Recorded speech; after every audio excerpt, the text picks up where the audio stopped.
Assalamu alaikum dear LSL students. Today we will start our lecture number 18.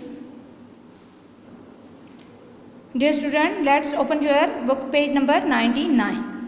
Dear students, जैसे कि आपने last lecture में आपने देखा कि आप पढ़ चुके हैं कि ज़मीन की अपने एक्सिस पर मूवमेंट को हमने रोटेशन कहा, और ये रोटेशन जो है उसी की वजह से, अब रोटेशन कैसे होती है, अगर आप इसको रोटेशन को अगर आप देखेंगे तो ये आप देखेंगे कि हम कैसे जो है हम एक ही पॉइंट पर ये आपका सर्कल जो है वो मूव कर रहा है।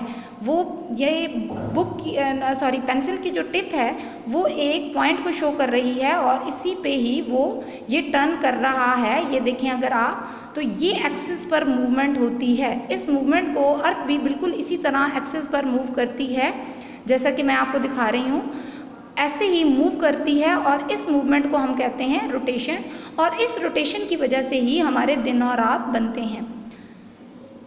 जी तो बच्चों, जी तो डियर स्टूडेंट्स, अगर आप इसको रोटेशन को अगर आप ये देखें कि ये आपका ये जो येलो कलर की बॉल है, अगर इसको सन आप कंसीडर करें, और ये ग्रीन कलर की बॉल अगर आप अर्थ को शो करती है, और अगर आप ये जो है मूव करती है अपने अर्थ सन के अराउंड जो है, ये बॉल जो है, ये अर्थ जो है, ये सन के अराउंड जो है वो अपने ऑर्बिट में मूव करती है। उसके अलावा रोटेशन भी इसके अंदर होती है, मैंने जैसे आपको दिखाया, वो अपने एक्सिस पर भी मूव करती है। आज हम जो अपने टॉपिक के अंदर सीजन्स का बनना जो है वो सीखेंगे कि कैसे जो है वो सीजन्स बनते हैं।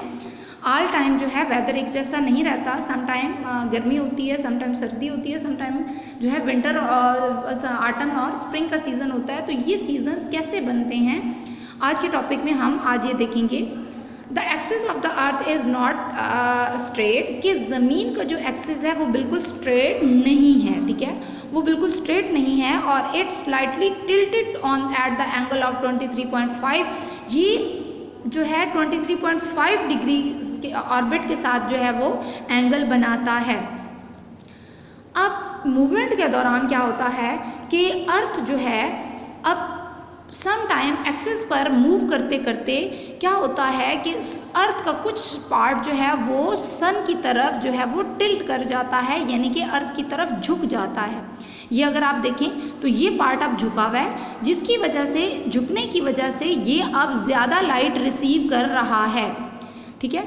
ये बच्चों जब ज़्यादा रिसीव करता है तो जो पार्ट सन का ज़्यादा लाइट रिसीव करने लगता है वहाँ पर गर्मी का सीज़न होता है, और जो है वो टिल्टेड अवे हो जाता है। अब ये इसका पार्ट जो है वो टिल्टेड अवे है, ये पार्ट झुका हुआ नहीं है, अब ये पार्ट इसका सन की तरफ झुका हुआ है। आप बिल्कुल इसकी एग्जांपल वैसे ही है जैसे आप हीटर के अगर करीब बैठे हुए हैं तो आप जो है आपको ज़्यादा हीट फील होगी, लेकिन अगर आप उसी कमरे में हीटर जल रहा है और आप कहीं दूर चले जाते हैं तो आपको हीटर की हीट जो है वो कम फील होती है। बिल्कुल वैसे ही सन का, अर्थ का जो पार्ट, यानी कि जो पार्ट सन की तरफ टिल्ट कर जाता है, झुक जाता है, वो ज़्यादा लाइट रिसीव करने लग जाता है। इस तरह वो पार्ट जो है अर्थ का, वहाँ पर जो सीज़न होगा वो क्या होगा, समर होगा। इसी तरह बच्चों अगर आप देखें तो अब आप यहाँ पर इसकी एक्सिस की लाइन आप ज़रा देखें, वो यहाँ किस डायरेक्शन में है, जबकि यहाँ पर आप देखेंगे कि यहाँ पर इसकी डायरेक्शन क्या हो गई है, चेंज हो गई है। जब ये एक्सिस पर मूव करते करते अर्थ जो है ये अपने, जब इसका जो पार्ट है वो टिल्टेड अवे हो जाता है, यानी कि वो जो है नॉर्थ पोल जो है वो सन से वो अवे हो जाएगा, वो तो क्या होगा कि वो एरिया जो है वो लेस लाइट जो है वो रिसीव करेगा, जिसकी वजह से क्या होगा उस पार्ट पर क्या, कौन सा सीज़न होगा। जी तो डियर स्टूडेंट्स, अब ये जो सन के अराउंड जो अर्थ मूव कर रही है इसको हम क्या कहेंगे, रेवोल्यूशन। एक्सिस पर मूव करने को रोटेशन कहेंगे, जबकि सन के अराउंड मूव करने को हम रेवोल्यूशन कहेंगे। इस रेवोल्यूशन के दौरान क्या होता है कि सम टाइम नॉर्थ पोल जो है वो टिल्टेड हो जाता है, साउथ पोल जो है वो, और इस तरह वो पार्ट जो है वो कम लाइट जो है वो रिसीव करता है, और उसकी वजह से क्या होता है, कम रिसीव करेगा तो लाजमी बात है कि टेम्परेचर डाउन हो जाएगा, और इसकी वजह से आपका सीज़न कौन सा होगा, वो सर्दी का सीज़न स्टार्ट हो जाएगा। When both hemispheres of the earth get almost equal amount of light from the sun, it is either spring or the autumn. जब दोनों हेमिस्फीयर क्या होते हैं, पार्ट्स होते हैं, अर्थ के पार्ट्स, यानी कि अर्थ को अगर सेंटर में ये लाइन लगा दी जाए तो ये हेमिस्फीयर हो जाएंगे।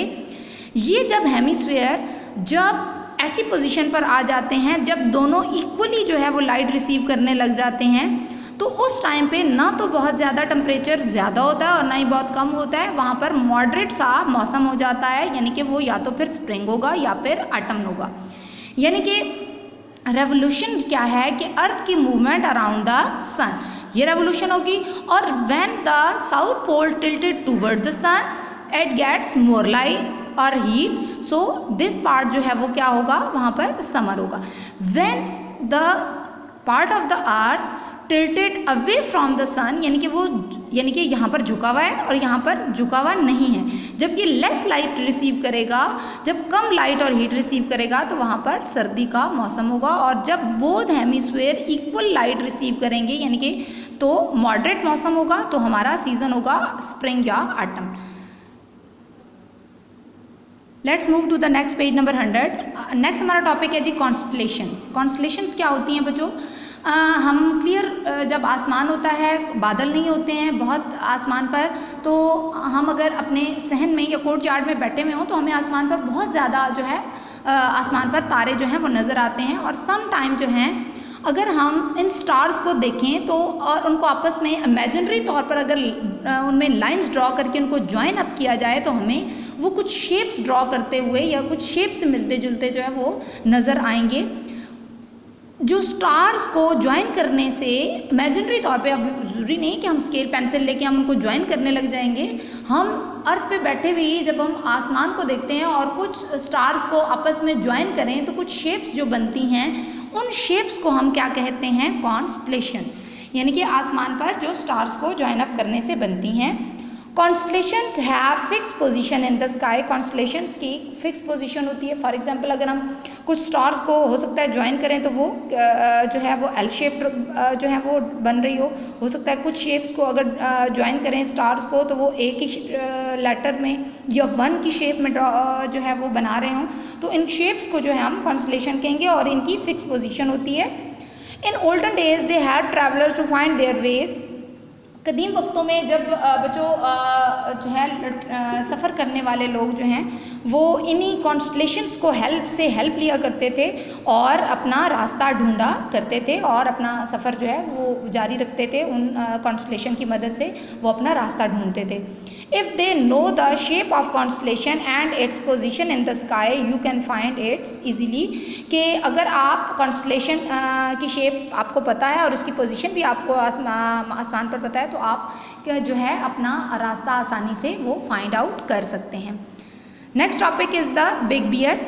High in the sky the northern part of the world it is the possible to see a constellation is called big dipper. ठीक है कि आसमान पर जो नॉर्थ की पोजीशन पर आपको एक स्टार्स की एक शेप नज़र आती है और वो शेप जो है वो एंड ज़मीन के नॉर्थ के ऊपर है और इस शेप को हम बिग डिपर कहते हैं। It is made up of 7 star arrange in shown in the diagram.